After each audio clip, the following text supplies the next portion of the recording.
You know, now, first I was saying I'm very brave. We have a problem with our station managers or business managers. They don't know radio, bayazi radio. I'm bold now. Very worse. Now I don't play.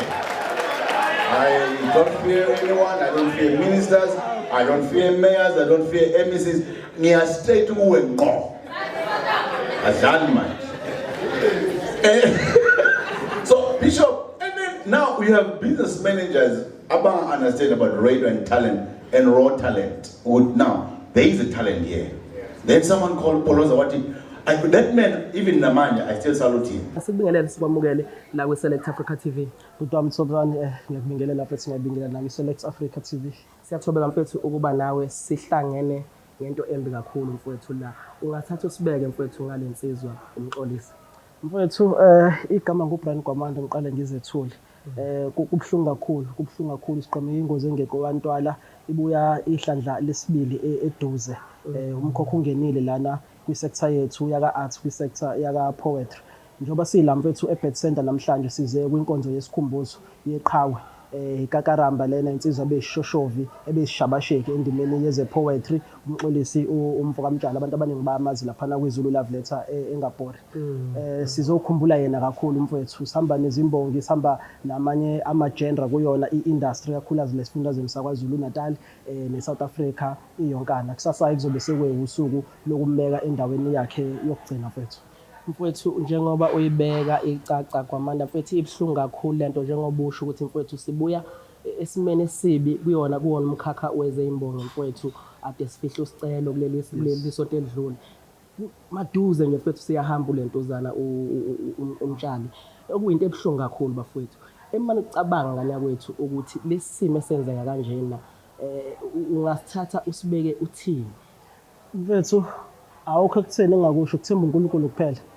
Siyaphila but i-purpose yokuphila nokunqamla kwe-contract yethu yokuphila uNkulunkulu kumvele nqangi. But esingakuthozela kakhulu ukuthi i-life kaMxolisi siyibonile sayi-experience asihamba naye endimeni. Liningi ifa ashiye nalo lana kwi-poetry. Because uma singakhuluma ngomXolisi ngaze kushona ilanga. Umfowethu uyena obrand i-poetry wayinika isithunzi nesigaba sokuthi ihlonipheke kulesifundazwe sakwaZulu Natal. Uyena umuntu ebesibuyela kuyena kuzona zonke izinto benjengobaba wethu kwi-poetry. Ubona nje sibe siqhona nokugqwa amasudi sishaye ama-event amakhulu kwakwama-ideas akho uMxolisi ne-team yakhe. So njengoba silana silinyalelo mfethu umuntu esingamfanisa nomuntu obe yinhloko yomuzi kule ndima yethu eka-sector ngoba sonke siyama-poetry clubs and societies amancane nama-individual independent poets besikwazi ukukhala kuyena. Yena umuntu obekwazi ukuthi asikhoselise. So njengoba siyilapha ethu sizokhumbula yena impilo yakhe bese siphinde sa-encourageana ukuthi noma isimo sinjeni amanxeba umdala uzophinda asithobe ngawo sikwazi ukuthi siqhubeke. But we strongly believe ukuthi lapho elele khona uzokwazi ukuthi aphenduke abe ithonga elihle kumkhakha lo asishiye kuwona ngoba inkulu impi esisabhekene nayo kwi-poetry kusamele siyibrande le-industry ihlonipheke njengamanye wonke ama-sector.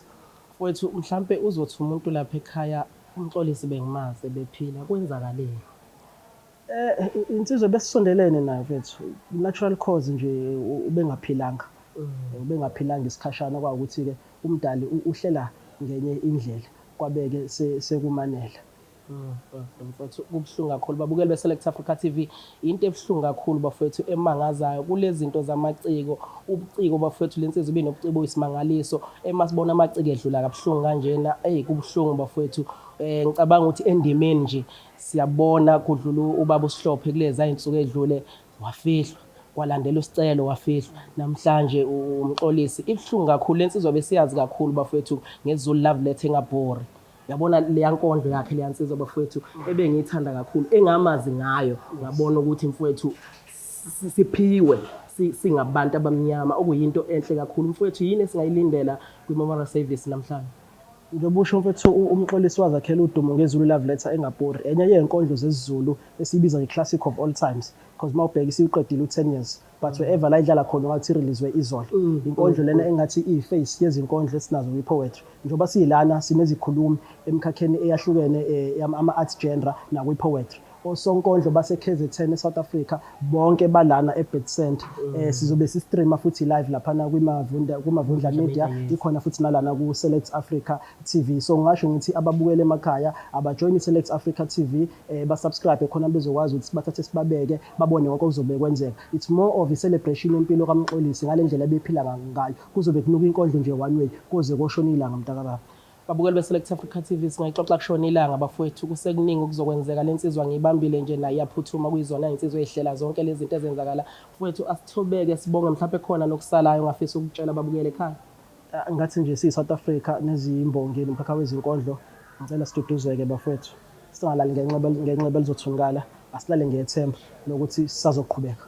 Mfowethu siyathobeka kakhulu futhi siyabonga, sifisa kube kuhle mfowethu, kusasa insizwa iyafika. Yebo kunjalo, siyabonga kakhulu. Thank you very much.